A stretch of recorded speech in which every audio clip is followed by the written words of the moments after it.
Hello students, good morning. तो बच्चों, आज इस वीडियो लेक्चर में हम मेंडल्स के 2 लॉज के बारे में पढ़ेंगे। तो बच्चों, इससे पहले मैंने आपको मेंडल का एक्सपेरिमेंट कराया था मोनोहाइब्रिड क्रॉस का, तो जिसमें उन्होंने क्या किया था, टॉल प्लांट और शॉर्ट हाइट वाले प्लांट की क्रॉस कराई और उसके बेसिस पे कुछ कंक्लूजन दिए। तो उन्होंने बताया कि F1 जनरेशन में सारे पौधे टॉल आए और जब वो F2 जनरेशन आई उसमें कुछ टॉल आए और कुछ शॉर्ट आए। और फिर उन्होंने टेस्ट क्रॉस किया तो कुछ रेशो इस तरह से आया था। नॉर्मल जो आया था रेशो वो 3:1, और जब इन्होंने टेस्ट क्रॉस किया तो उसका जो रेशो आया था वो आया था 1:2:1। तो उसी के बेसिस पे इन्होंने कुछ कंक्लूजन निकाला और 2 लॉज दे दिए, जिसको बोलते हैं मोनोहाइब्रिड क्रॉस के 2 लॉज। तो एक लॉज था बच्चों लॉ ऑफ डोमिनेंट और दूसरा था बच्चों लॉ ऑफ सेग्रीगेशन। तो फर्स्ट मेंडल के लॉज आप पढ़ रहे हैं, लॉज ऑफ मेंडल। ठीक है, तो इसमें फर्स्ट जो लॉ आया था वो था law of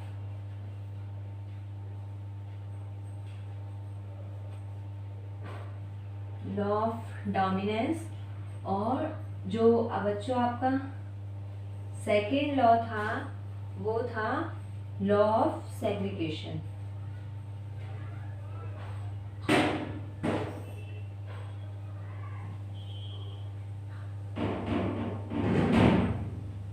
law of segregation, law of dominance and second one is law of segregation, या जिसको बच्चों law of purity of gametes भी बोलते हैं, जो मैं बताऊंगी।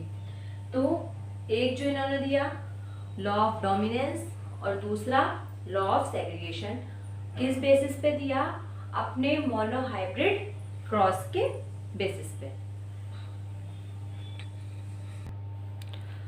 तो बच्चों देखिए, लॉ ऑफ डोमिनेंस क्या कहता है। देखिए, ये लॉ ऑफ डोमिनेंस कहता है जो कैरेक्टर्स होते हैं वो कंट्रोल होते हैं डिस्क्रीट यूनिट में, और जो ये फैक्टर्स हैं, फैक्टर क्या होते हैं बच्चों? पेयर्स में। तो समझिए इस बात को कि उन्होंने बताया कि जो कैरेक्टर्स होते हैं वो कंट्रोल होते हैं डिस्क्रीट यूनिट से। मतलब ये हुआ कि जब हमने मोनोहाइब्रिड क्रॉस जब हम पढ़ रहे थे, मैंने आपको बताया था कि एक टॉल हाइट वाला प्लांट है, एक दूसरा शॉर्ट हाइट वाला प्लांट, बट उसके अंदर दोनों जीन होती हैं। अगर वो दोनों जीन टॉल हाइट को रिप्रेजेंट कर रहे हैं तो वो पौधा ट्रू ब्रीडर है, मतलब प्योर लाइन है। अगर वो दोनों जीन उसके अंदर शॉर्ट हाइट वाले हैं तो वो कैसा है बच्चों? हेट्रोजाइगस कंडीशन है। अब आप समझिए इस बात को, ये कैसे कह सकते हैं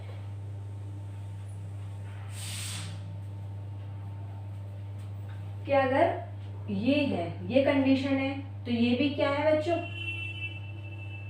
प्योर टॉल। और अगर ये कंडीशन है तो दिस इज प्योर ड्वार्फ। और अगर ये कंडीशन मिल रही है तो ये कैसा है बच्चों?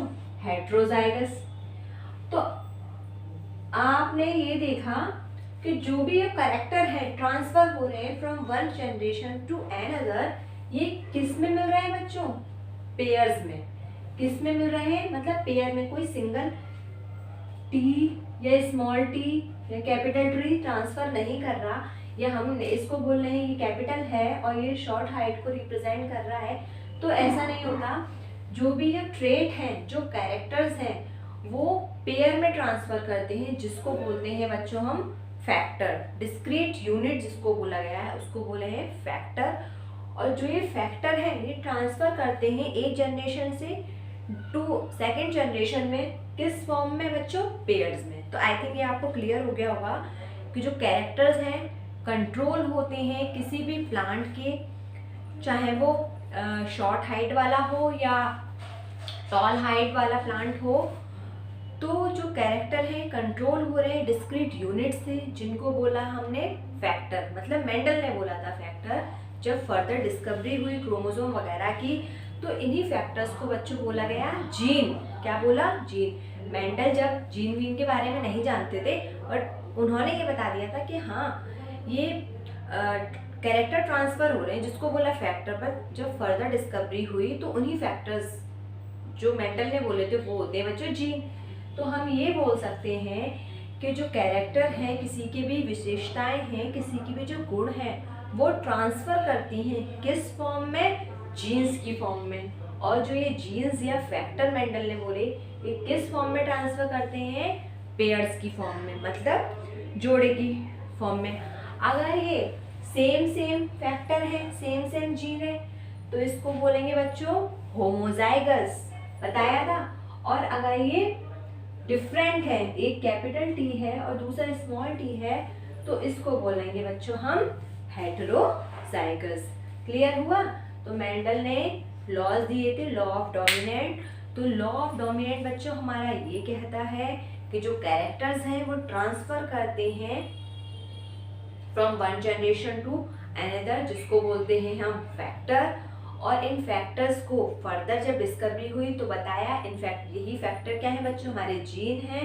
मतलब जो कैरेक्टर हैं वो ट्रांसफर करते हैं डिस्क्रीट यूनिट से, उसको बोलेंगे हम जीन या फैक्टर। और ये किस फॉर्म में मिलते हैं? पेयर की फॉर्म में, सिंगल कोई नहीं मिलेगा। अगर ये फैक्टर और ये जीन एक जैसे ही हैं तो उसको बोलेंगे हम होमोजाइगस, और अगर डिफरेंट है तो उनको बोलेंगे बच्चों हेटेरोजाइगस। तो ये आपका कंप्लीट हुआ बच्चों लॉ ऑफ डोमिनेंस। दूसरा लॉ दिया था इन्होंने, law of segregation. Law of segregation या जिसको बच्चों बोला जाता है law of purity of gametes. क्या बोलते हैं? Law of purity of gamete. Law of dominance I think आपको क्लियर हो गया है। अब हम अनदर लॉ देख रहे हैं मेंडल का, law of segregation.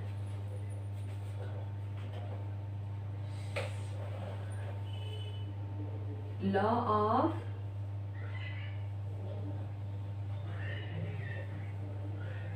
Of segregation या लॉ ऑफ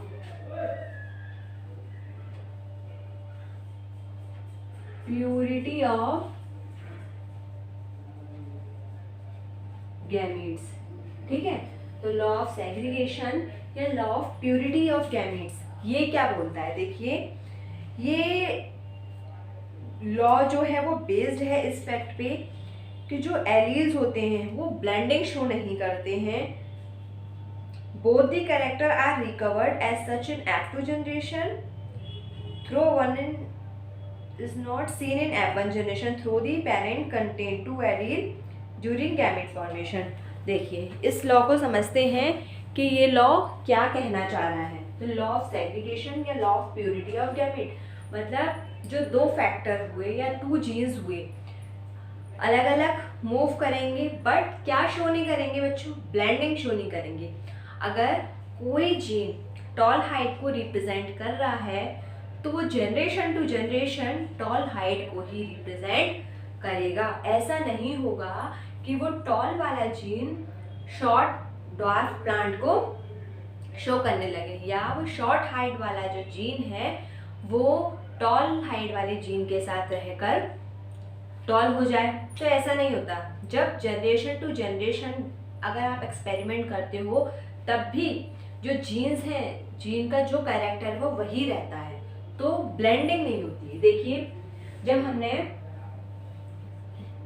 टॉल वाले प्लांट की शॉर्ट वाले प्लांट के साथ क्या कराया? क्रॉस करवाया, तो पहली जनरेशन में capital T small T plant बने थे तो सारे टॉल, बट इनके अंदर क्या था? एक छोटी हाइट वाला जीन भी था।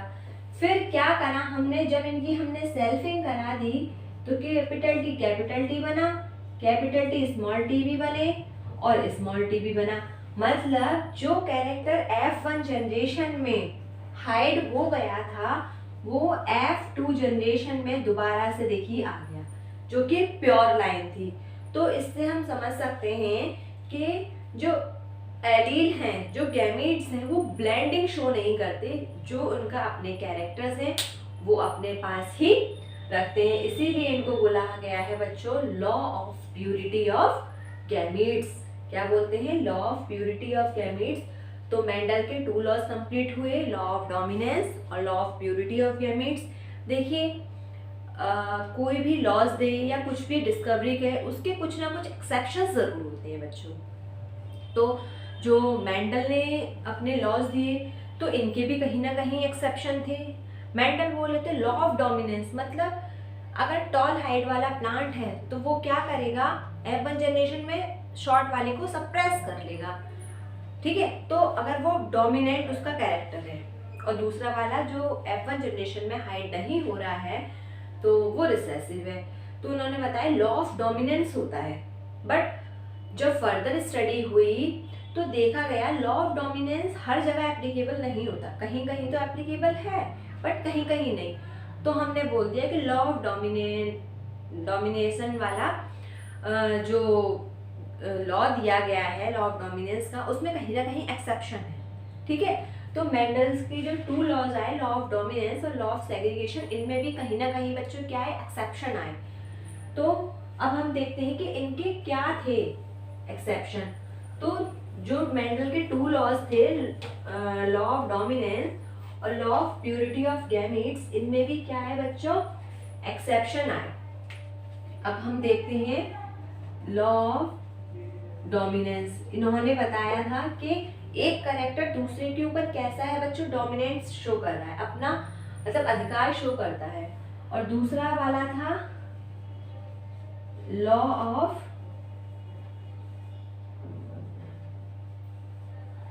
सेग्रीगेशन या प्यूरिटी ऑफ गैमेट। तो लॉ ऑफ डोमिनेंस में क्या था बच्चों, एक्सेप्शन, लिख लीजिए एक्सेप्शन, 2 इसके एक्सेप्शन आए। और जो लॉ ऑफ सेग्रीगेशन है इसके, ये बच्चों नो एक्सेप्शन, इसके अंदर एक भी एक्सेप्शन नहीं आया, क्योंकि इन्होंने ये बताया था law of purity of gamete, मतलब जनरेशन टू जनरेशन भी जो गैमेट्स हैं वो ब्लेंडिंग शो नहीं करते हैं। बट जो लॉ ऑफ डोमिनेंस था ये कहीं कहीं जाके क्या हुआ बच्चों, फेल हो जाता है। तो इसके 2 एक्सेप्शन आए।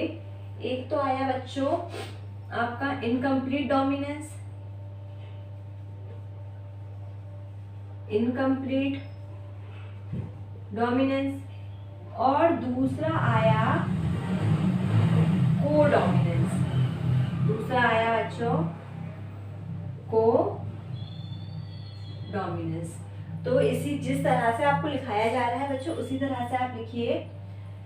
लॉ ऑफ डोमिनेंस में 2 एक्सेप्शन थे, इनकम्प्लीट डोमिनेंस और को डोमिनेंस। और लॉ ऑफ सेग्रीगेशन में एक भी एक्सेप्शन नहीं था, मतलब जो इन्होंने ये अपना लॉज दिया था वो विदाउट एक्सेप्शन था। तो चलिए इनके हम एक्सेप्शन और पढ़ लेते हैं। तो देखिए इनकम्प्लीट डोमिनेंस क्या होती है। पहले हम इनकम्प्लीट डोमिनेंस पढ़ेंगे, फिर हम पढ़ेंगे बच्चों को डोमिनेंस।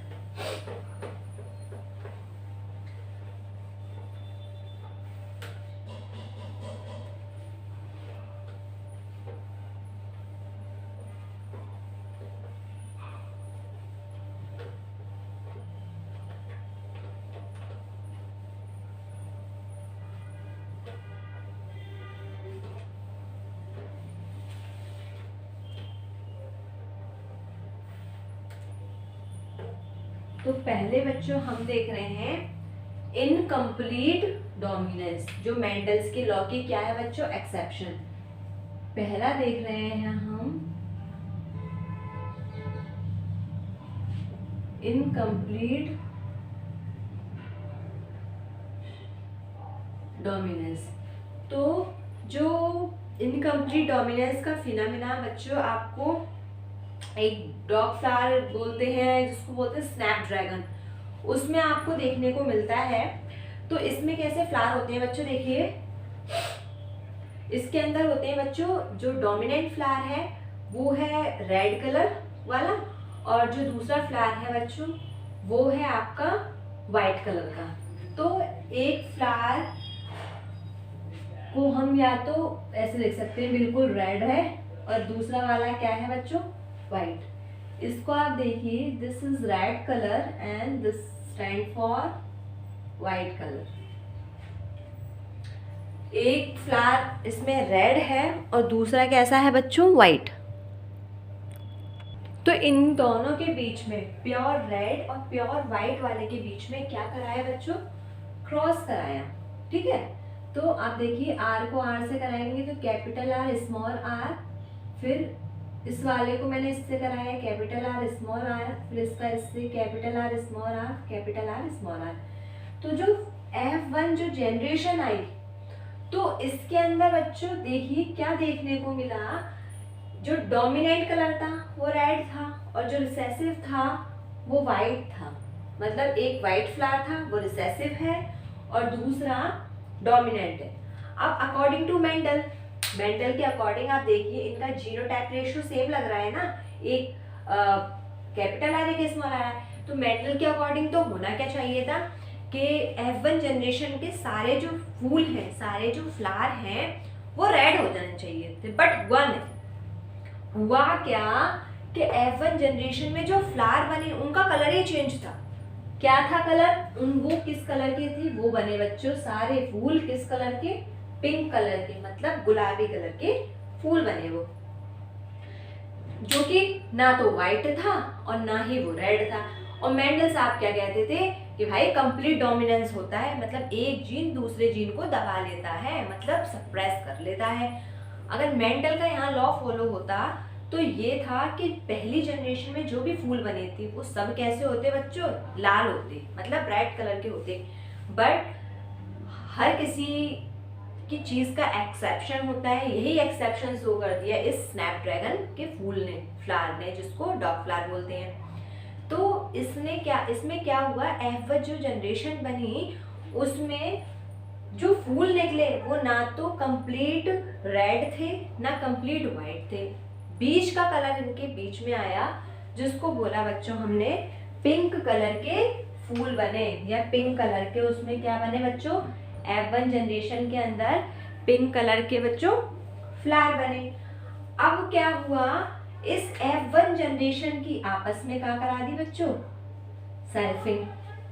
तो अब देखिए अब क्या हुआ, अब इस आर का इस आर से करेंगे कैपिटल आर, इस आर का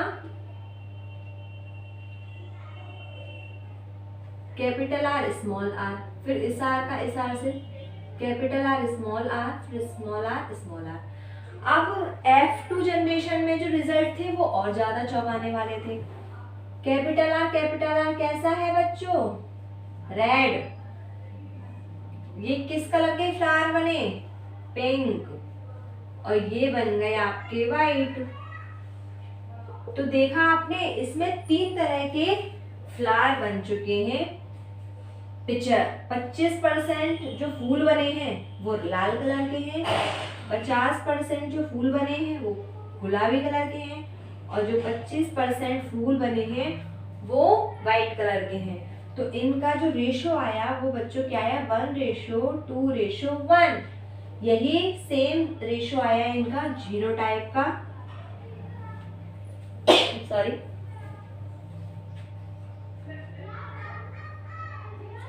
ये जीनोटाइप और फिनोटाइप। मतलब बाहर से देखने पर भी इनका जो रेशो है वो सेम था, और इनकी जब इंटरनल एग्जामिन किया गया तो उनका भी रेशो सेम था। तो जीनोटाइप और फिनोटाइप रेशो यहाँ सेम आया in case of incomplete dominance, जो कि आपको डॉग फ्लावर या स्नैपड्रैगन में देखने को मिलती है। एग्जाम्पल देखिए इसका,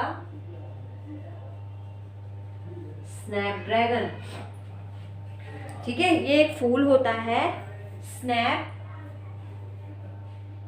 ड्रैगन का, जिसके अंदर आपको इनकम्प्लीट डोमिनेंस देखने को मिलती है। इनकम्प्लीट डोमिनेंस ये शो करता है, मतलब प्योर रेड भी नहीं बनाया उसने, प्योर वाइट भी नहीं बनाया। पहली वाली जनरेशन में पिंक कलर के दूसरे ही कलर के फूल आ गए, फिर जब इसकी सेल्फिंग कराई तो इसमें लाल फूल भी आए, गुलाबी भी आए और सफेद भी आए। ठीक है, आई थिंक ये आपको क्लियर हो गया होगा। अब देखिए कि इसके अंदर ऐसा हुआ क्या है, तो वो चीज आपको थोड़ी बताने की है। इनकम्प्लीट डोमिनेंस में मतलब एक कैरेक्टर ने दूसरे को कहीं हद तक क्या करा, हाइड किया, बट दूसरा वाला भी फुली हाइड नहीं हुआ, इसीलिए इसको बोला बच्चों हमने इनकम्प्लीट डोमिनेंस, जो आपको स्नैक ड्रैगन फ्लावर या डॉग फ्लावर में देखने को मिलती है। अब ऐसा होता कैसे है, देखिए ये चीज आप समझिए कि ऐसा क्यों हुआ। एग्जाम्पल याद करना है इसका, किसमें आपको देखने को मिली है,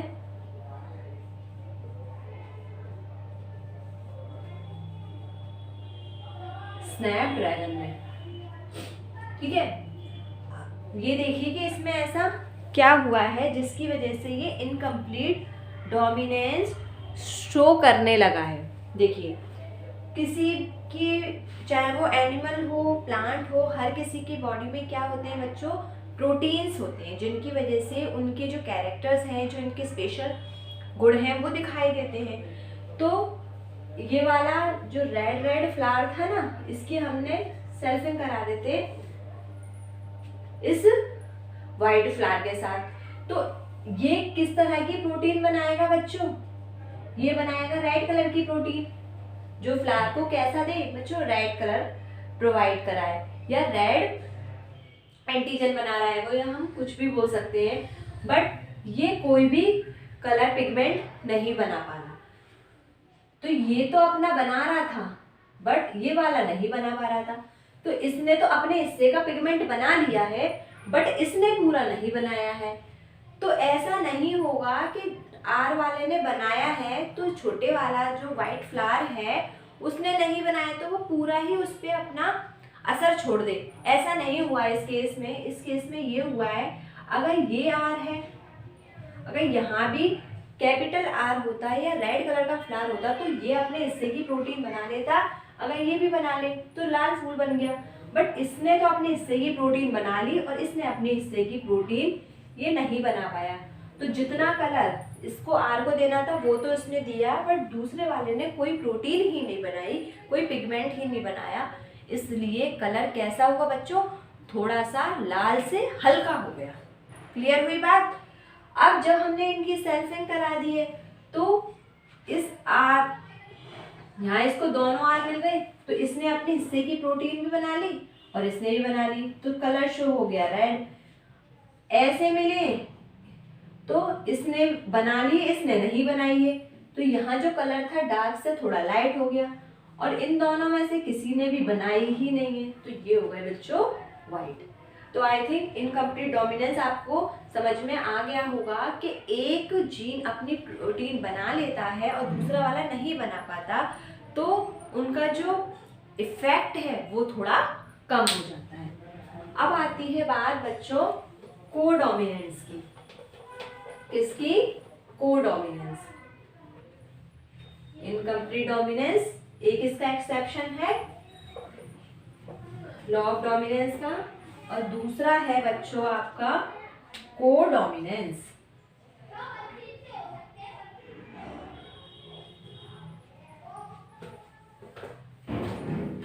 एक इनकम्प्लीट डोमिनेंस और दूसरा है को डोमिनेंस। को का मतलब ही आपको समझ में आ रहा होगा, मतलब साथ साथ, गेट टुगेदर, ठीक है, समझ लीजिए, साथ साथ या गेट टुगेदर।